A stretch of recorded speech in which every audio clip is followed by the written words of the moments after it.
اور السلام علیکم. جیسا کہ آپ دیکھیں کہ آج یعنی کہ 8 محرم کو مجلس 11 بجے شروع ہوگی اور کل 9 محرم کی مجلس 11:30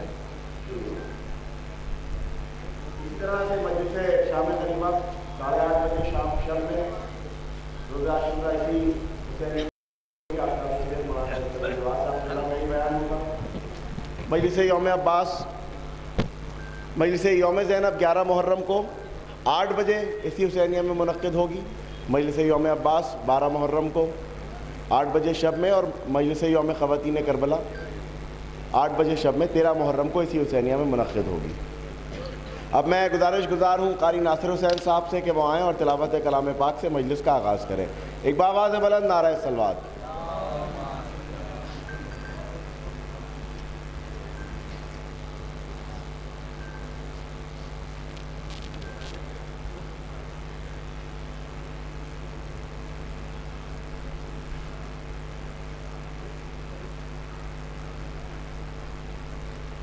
باواز بلند نعرہ صلوات.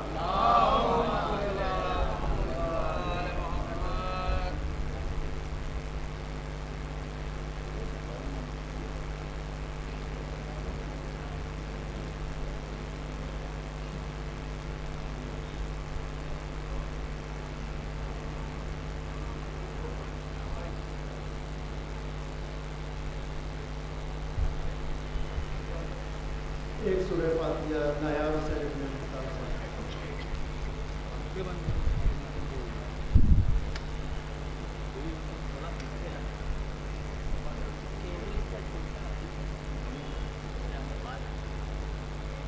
اعوذ باللہ من الشیطان اللعین الرجیم.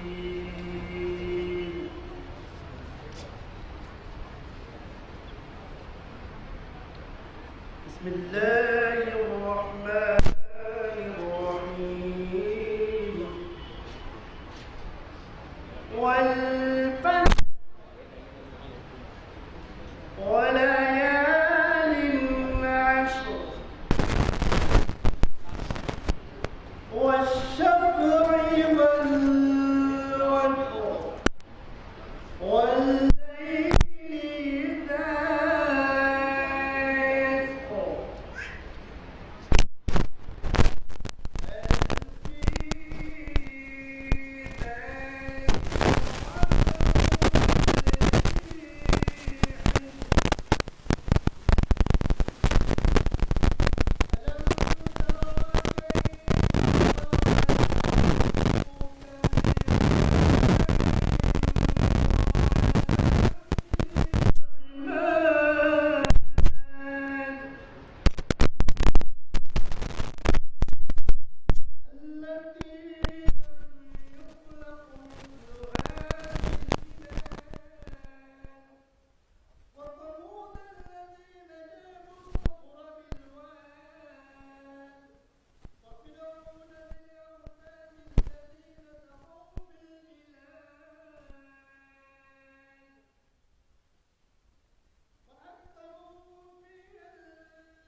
الإنسان وأنى له الذكرى ويقول يا ليتني قدمت لحياتي يقول يا ليتني قدمت لحياتي فيومئذ لا يعذب عذابه أحد ولا يوثق وثاقه أحد يا أيتها النفس المطمئنة ارجعي إلى ربك راضية مرضية فادخلي في عبادي وادخلي جنتي فادخلي في عبادي وادخلي جنتي صدق الله العلي العظيم وصدق رسوله النبي الكريم اللهم صل على محمد وآل محمد عليه الصلوات اللهم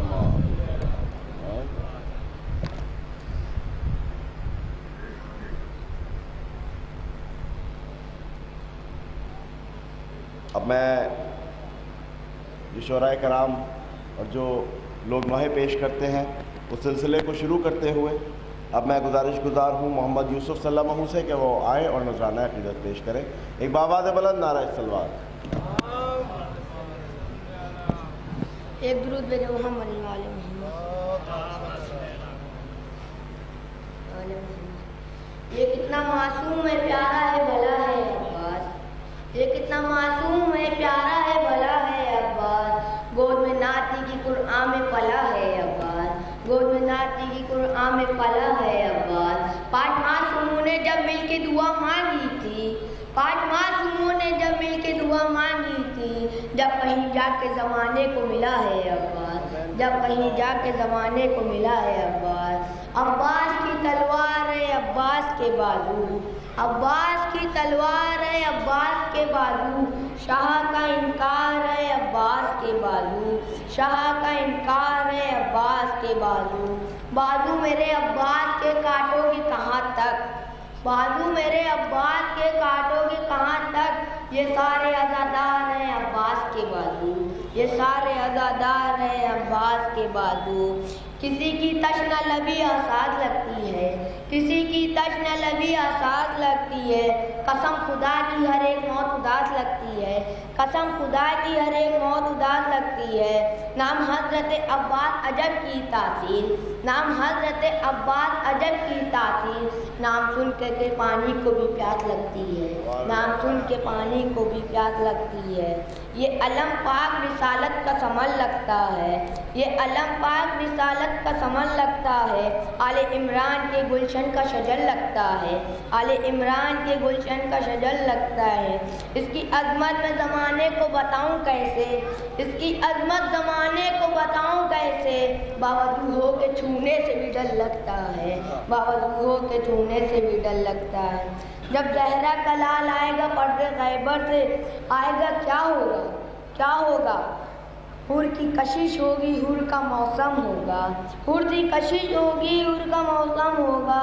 ایک اشارے پہ شعلہ بھی شبنم ہوگا. ایک اشارے پہ شعلہ بھی شبنم ہوگا.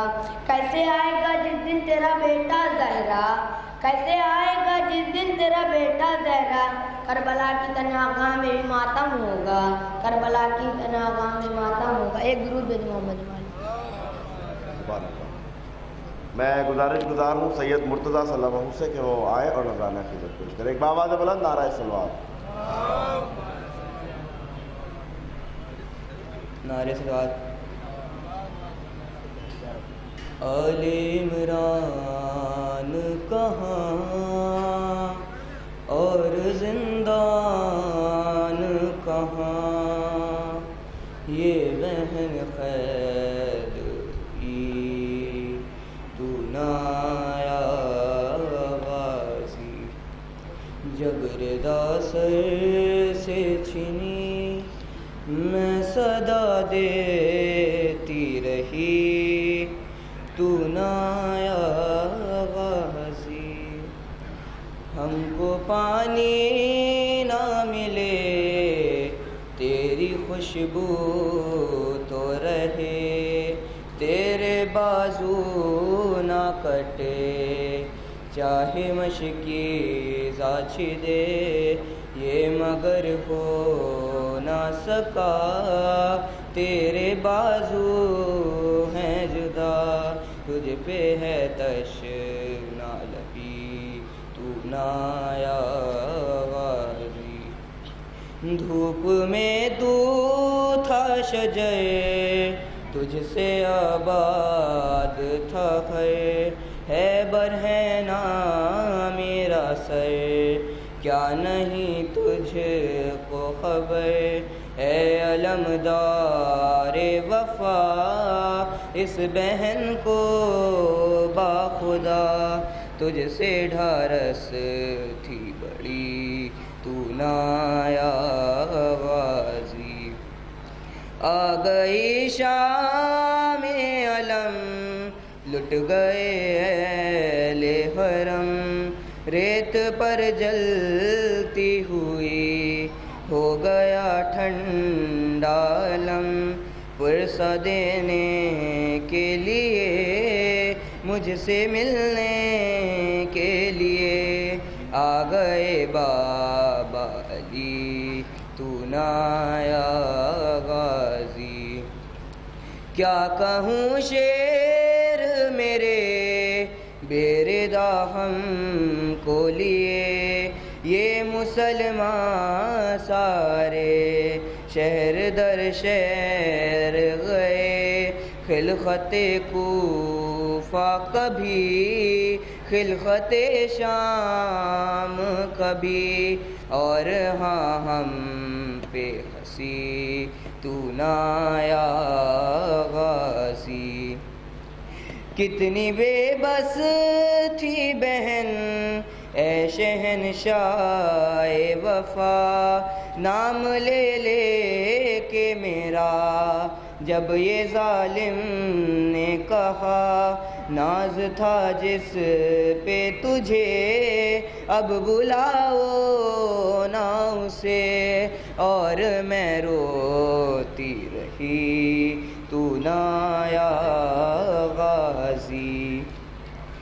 قید خانے میں خزاں جب سکینہ کو ملی، دے کے کرتے کا کفن بچی دفنائے گئے، اس گھڑی نام تیرا صورت ناد علی، دکھ میں دہراتی رہی تو نہ آیا غازی۔ جب رضا سر سے چھنی میں صدا دیتی رہی تو نہ آیا غازی۔ گزارش ہے محمد صلی اللہ علیہ وسلم سے بآواز بلند نعرہ صلوات۔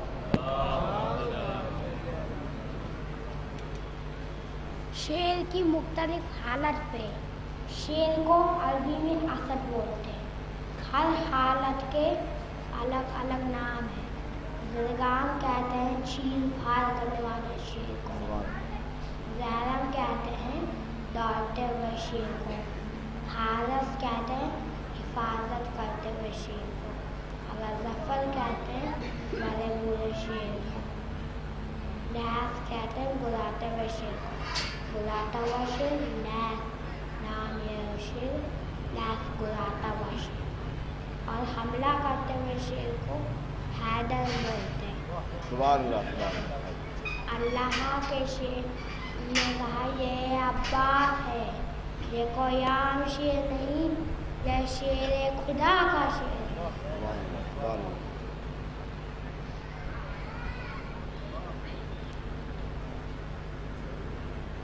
مجھ سے بہت لوگ شکایت کرتے ہیں، بہت شعراء کرام، بہت نحا خواں شکایت کرتے ہیں کہ میں انہیں موقع نہیں دیتا ہوں اور بچوں کو پڑھواتا رہتا ہوں. میں ان سے بار بار ہاتھ جوڑ کر کے معذرت کرتا ہوں. دیکھیے میری کوشش یہ رہتی ہے کہ بچوں کے حوصلے بلند رہنے چاہیے.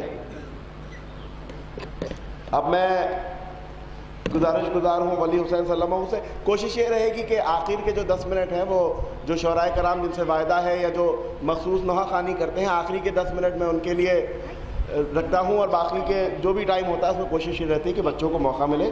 تو اب گزارش ہے ولی حسین صلی اللہ علیہ وسلم سے ایک باواز بلند نعرہ صلوات.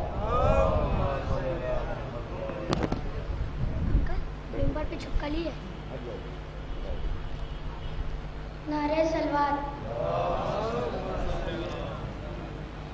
کاش کہہ دیتا کوئی ہر دور کے انسان سے، کاش کہہ دیتا کوئی ہر دور کے انسان سے، جو علی کا ہو گیا وہ بچ گیا نقصان سے.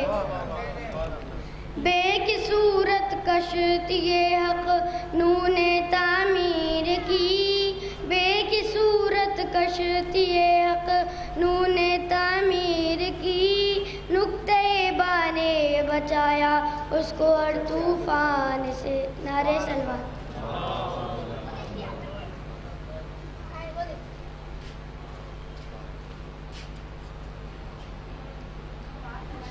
اب میں گزارش گزار ہوں علی وارث صلی اللہ علیہ وسلم سے کہ وہ آئیں اور نذرانہ عقیدت پیش کریں. ایک باواز بلند نعرہ صلوات.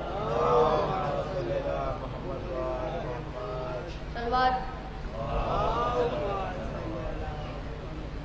جب مجھے آپ کے قاتل نے ہے مارا بابا، جب مجھے آپ کے قاتل نے ہے مارا بابا، ہر تماچے پہ سکینہ نے، ہر تماچے پہ سکینہ نے پکارا بابا، جب مجھے آپ کے قاتل نے ہے مارا بابا، جب مجھے آپ کے قاتل نے ہے مارا بابا، مجھے بالوں سے پکڑ کر ہے تماچے مارے، اور مجھے بالوں سے پکڑ کر ہے تماچے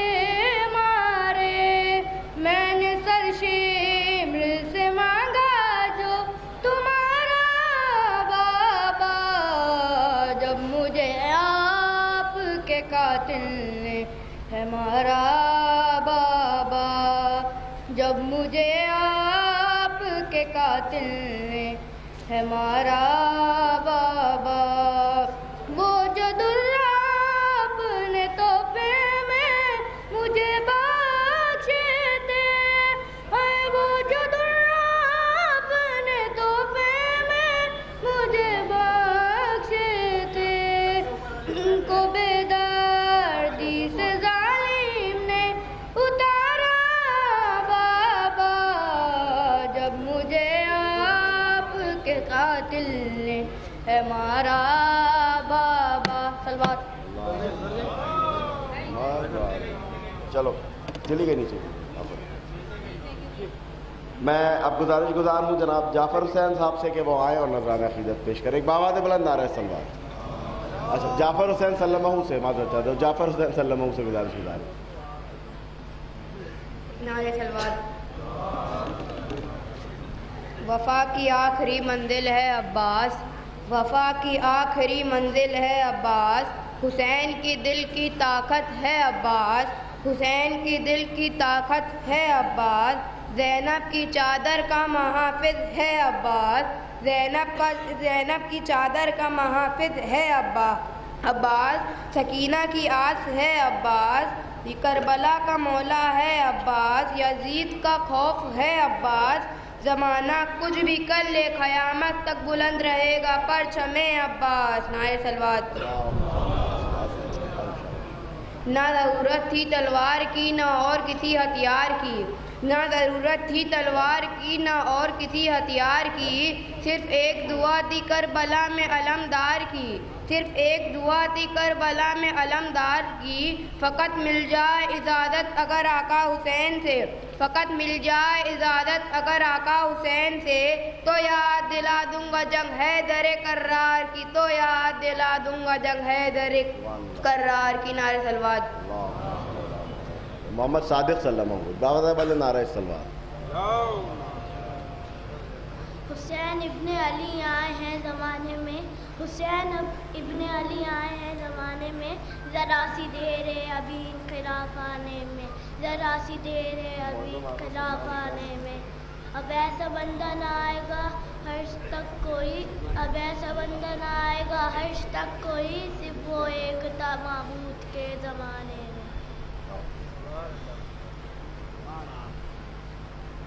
اب میں گزارش گزار ہوں معظم آغا صاحب سے کہ وہ آئے اور نذرانہ عقیدت پیش کریں۔ ایک بآواز بلند نعرہ صلوات۔ حضرت علی کے حوالے سے چند مثالیں۔ علی فقر بنی آدم، علی سردار انس و جاں، علی سرور، علی صفدر، علی شیر صف میدان، علی عادی، علی ایمان، علی لطف و علی احسان، علی حکمت، علی شافی، علی دارو، علی درما، علی جنت، علی نعمت، علی رحمت، علی غفران، علی فاصل، علی فاضل، علی شامل، علی قابل، علی فیضو، علی جودو، علی بزلو، علی بازل، علی نوحو، علی کشتی، علی دریا، علی ساحل، علی عالم، علی عادل، علی فاضل، علی کامل، علی افضل، علی مفضل، علی لطف و علی احسان، علی آقا، علی مولا، علی سید، علی سرور، علی کعبہ، علی قبلہ، علی مسجد، علی ممبر، علی طارق، علی افسر، علی زینت، علی زیور، علی نور، علی انور، علی دورو، علی گوہر، علی شاکی، علی کوثر، علی مالک، علی رضوان، علی موسیٰ، علی عیسیٰ، علی خضرو، علی آیا، علی دانا، علی بینا، علی گوہر، علی دریا، علی عاقل، علی عادل، علی جنت، علی طوبہ، علی قاضی، علی اقضا، علی ورجا، علی ملجا، علی یاسین، علی طٰہٰ، علی حضرو، علی قرآن، علی سابق، علی صادق، علی ثابت، علی قائد، علی اشرف، علی اعلیٰ، علی ناصر، علی ماجد، علی کافی، علی وافی، علی واجد، علی شاہد، علی واحد، علی زاہد، علی راکع، علی ساجد، علی مرشد، علی ہادی، علی ایماں، علی رہبہ، امام مغرب و مشرق، شریف یثرب بدہاں، امین وحی پیغمبر، امام مسجد اقصیٰ، علیم و عالم و اسرار سبحان الذی اسریٰ، علی والی، علی علی، علی والا، علی اعلیٰ، علی جامع، علی فارق، علی ادنا، علی فرقاں، اور انیس ان چند بندوں کا صلاح گلشن جنت۔ نہ گھبرا، اس مرض سے بعد آزار سے راحت، نئی طاقت بھی دیں گے ان کو ہر طرح کی قدرت، علی فرحت، علی نصرت، علی شوقت، علی حشمت، علی حکمت، علی صحت، علی دارو، علی درما۔ نعرہ حیدری۔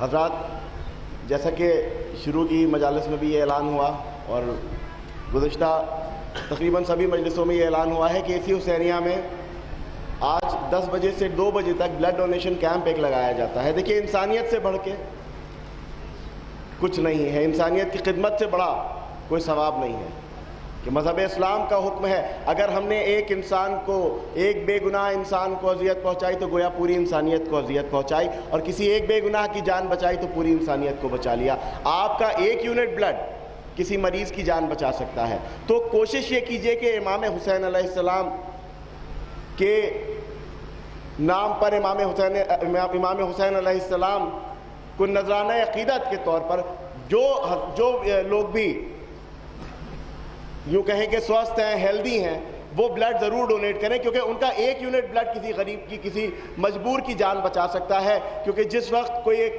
بیمار ہوتا ہے، اسپتال میں بلڈ کی ضرورت ہوتی ہے، ڈونر نہیں موجود ہوتے ہیں، آپ کا ایک یونٹ بلڈ ان کے لیے زندگی کی ایک آس ہوتا ہے۔ تو بلڈ ڈونیشن ضرور کریں، جو کر سکتے ہیں بلڈ ڈونیشن وہ کریں۔ اب میں گزارش گزار ہوں جناب محمد عریب صاحب سے کہ وہ آئیں اور نذرانہ عقیدت پیش کریں۔ ایک بآواز بلند نعرہ صلوات۔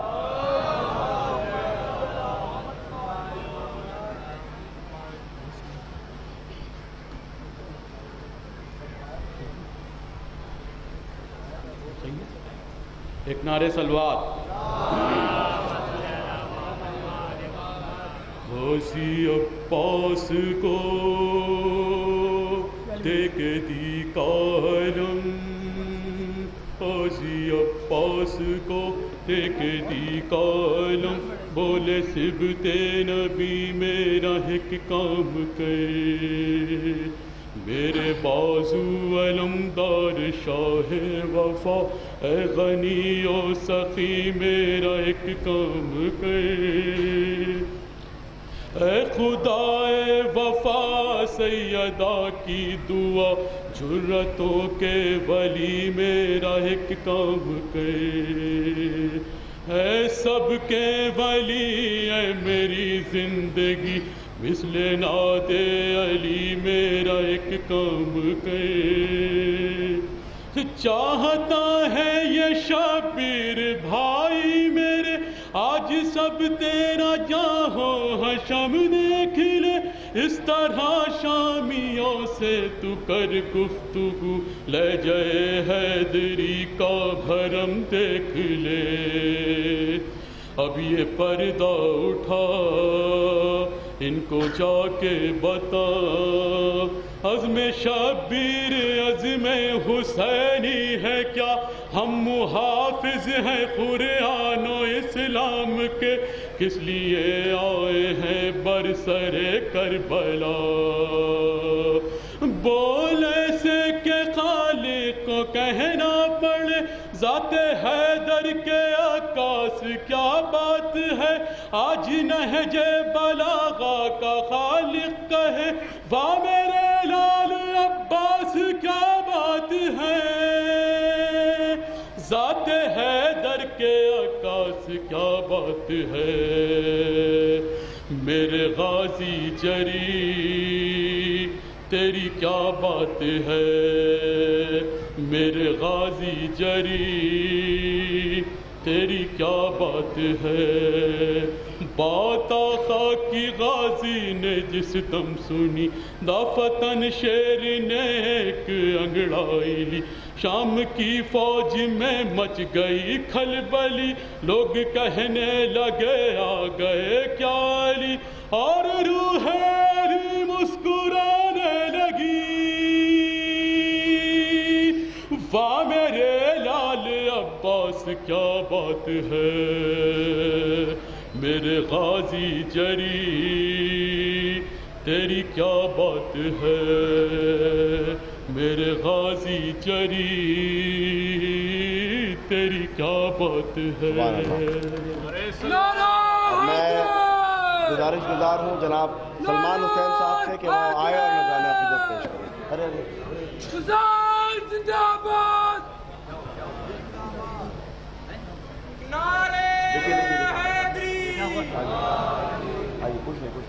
کچھ نہیں آرام سے ایک بآواز بلند نعرہ سلوات گزارش ہے سلمان حسین صاحب سے ایک بآواز بلند نعرہ سلوات پانی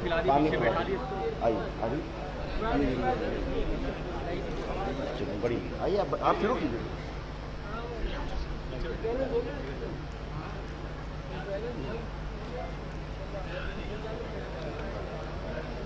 چند اشعار ہیں پیش کر رہے ہیں سماعت فرما لیے عزا کے فرش پا آؤ ذرا سلیقے سے بطور خاص ہے جناب عزا کے فرش پا آؤ ذرا سلیقے سے زبان کھولو تو نکلے صدا سلیقے سے زبان کھولو تو نکلے صدا سلیقے سے قبول ہوگا غم کربلا سلیقے سے یہاں سے شعر پیش کر رہا ہوں سماعت فرمائے یہاں پر زینب کلثوم کی بھی آمد ہے غم حسین کا ایک خاص یہ بھی مقصد ہے غم حسین کا ایک خاص یہ بھی مقصد ہے سروں پہ بیٹیاں ڈالے ردا سلیقے سے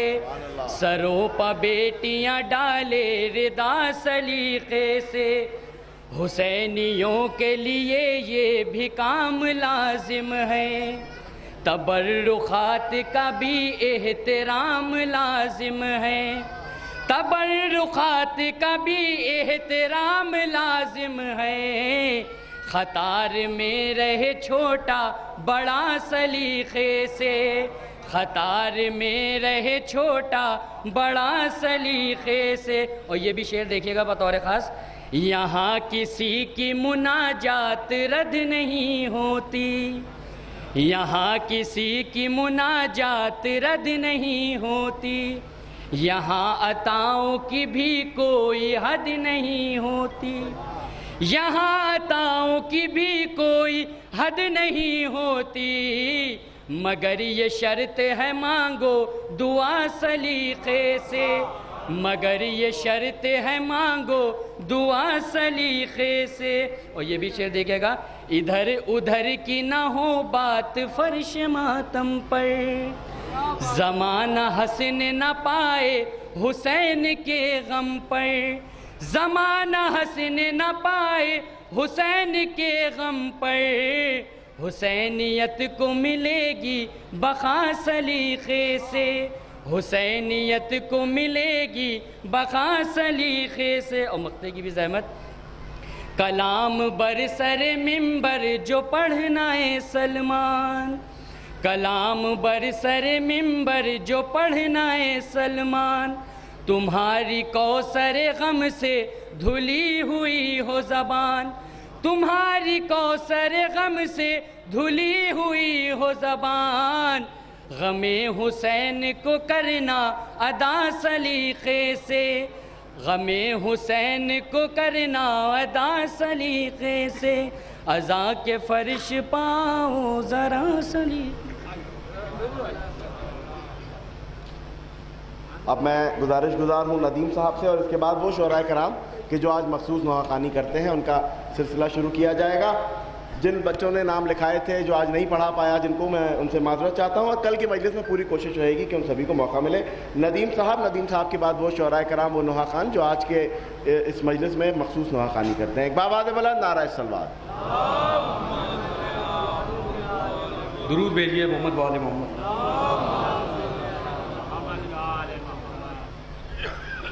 شاہ کی لاڈلی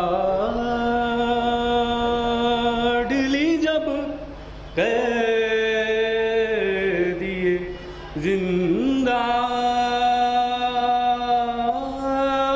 زندان ہوئی, ارے روئی گھبرائی بہت اور پریشان ہوئی, ارے جان لگتا تھا کہ معصوم کی بے جان ہوئی, ارے لاش شبیر کی مقتل میں تڑپ جاتی تھی, قید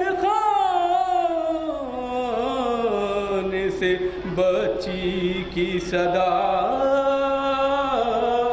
تی تھی, اب مجھے کوئی سکینہ نہیں کہتا بابا, اب مجھے کوئی سکینہ نہیں کہتا بابا, ارے قیدی کہتا ہے کوئی, ارے قیدی کہتا ہے کوئی, کوئی یتیمہ بابا, اب مجھے کوئی سکینہ نہیں کہتا بابا. دیکھتا ہی رہا حیرت سے یہ منظر سورج, ایک صحرا میں تھے ایک ساتھ 72 سورج. دیکھتا ہی رہا حیرت سے یہ منظر سورج, ایک صحرا میں تھے ایک ساتھ 72 سورج, اور روشنی پر تو حکومت ہے بنی ہاشم کی, روشنی پر تو حکومت ہے بنی ہاشم کی, چاند عباس ہیں اور سبط پیمبر سورج, اور آج چمکے گا فقط ایک علم کا پنجہ, آج چمکے گا فقط ایک علم کا پنجہ, آج شرمندہ بہت ہوگا نکل کر سورج, آج شرمندہ بہت ہوگا نکل کر سورج. اور اب میں ان مخصوص نوحہ سے گزارش گزار ہوں کہ جو آج کی اس مجلس میں مخصوص نوحہ خوانی کرتے ہیں، میں گزارش گزار ہوں جناب رضا حیدر صاحب سے کہ وہ آئیں اور نذرانہ عقیدت پیش کریں. ایک باواز بلند نعرہ صلوات.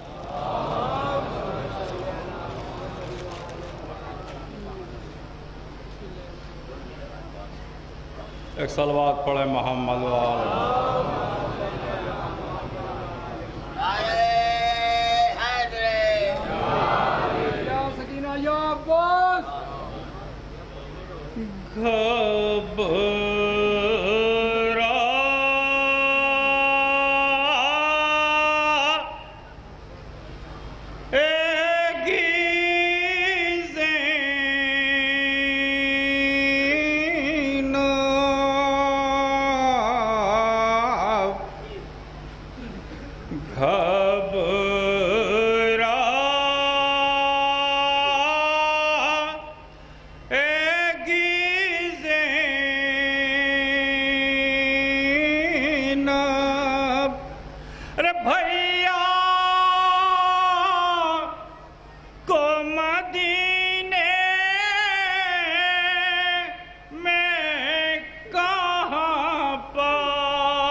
وہ پی جاتی ہیں آؤ صورت تو دکھا دو ہائے سامان سفر کا کرو گھر جا گی زینب گھبرا گی زینب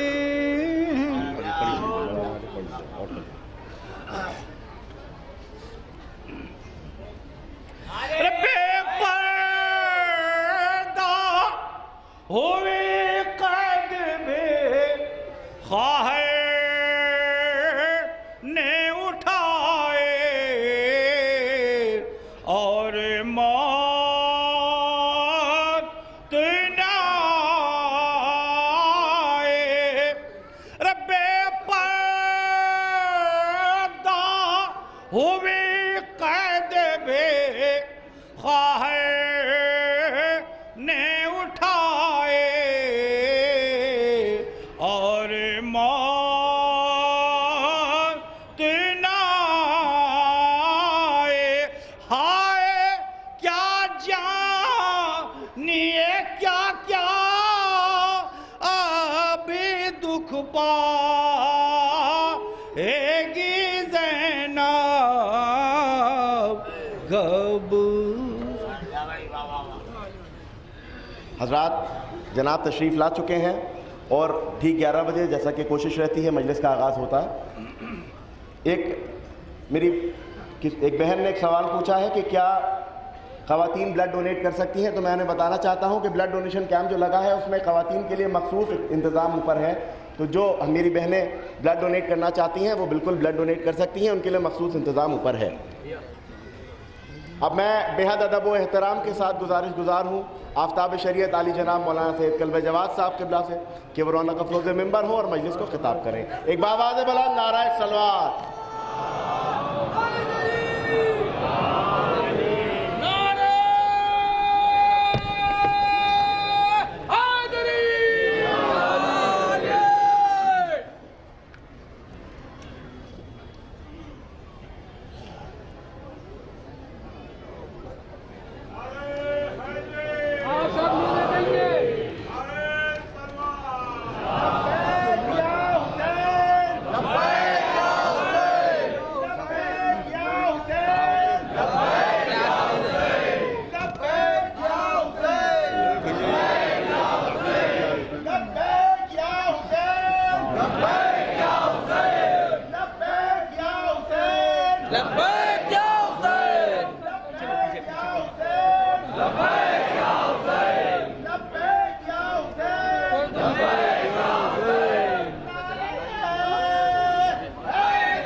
بس 20-25 اور لے آنا.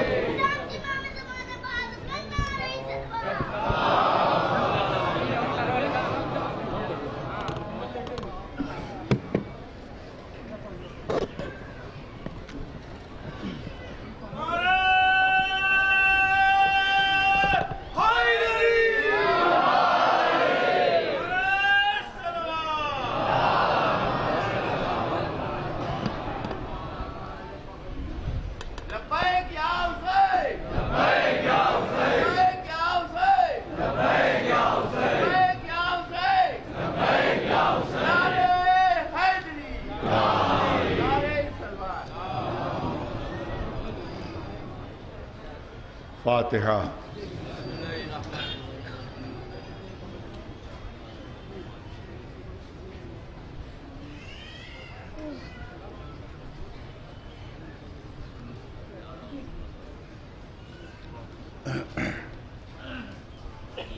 اعوذ باللہ السمیع العلیم من الشیطان اللعین الرجیم. بسم اللہ الرحمن الرحیم. الحمد للہ رب العالمین والصلاة والسلام على سید الانبیاء والمرسلین سیدنا و نبینا و شفیع المذنبین ابی القاسم محمد اہل بیتہ الطیبین الطاہرین المعصومین. اما بعد فقد قال اللہ سبحانہ تبارک و تعالی